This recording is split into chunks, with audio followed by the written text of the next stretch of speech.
आज अधिवेशनाचा तिसरा दिवस आहे। विशेष म्हणजे राज्याच्या अर्थसंकल्पानंतर महाविकास आघाडीचे पायऱ्यांवरती आंदोलन सुरू आहे। खिशात नाही आणा बाजीराव म्हणा असे नारे देत या ठिकाणी आंदोलन सुरू आहे।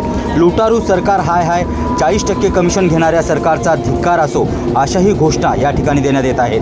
हे आता आपण पाहतोय आजचा हा तिसरा दिवस आहे आणि तिसऱ्या दिवशी देखील विरोधक आक्रमक झाले आहेत आणि पायऱ्यांवरती आंदोलन सुरू केलं आहे।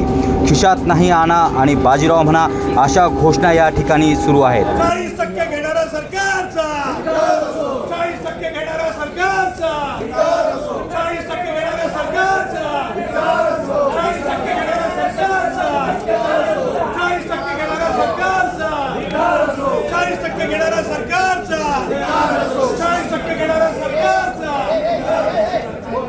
नाही आणा बाजीराव म्हणा, खिशात नाही आणा बाजीराव म्हणा, खिशात नाही आणा बाजीराव म्हणा, खिशात नाही आणा बाजीराव म्हणा, खिशात नाही आणा बाजीराव म्हणा, शेतकऱ्यांना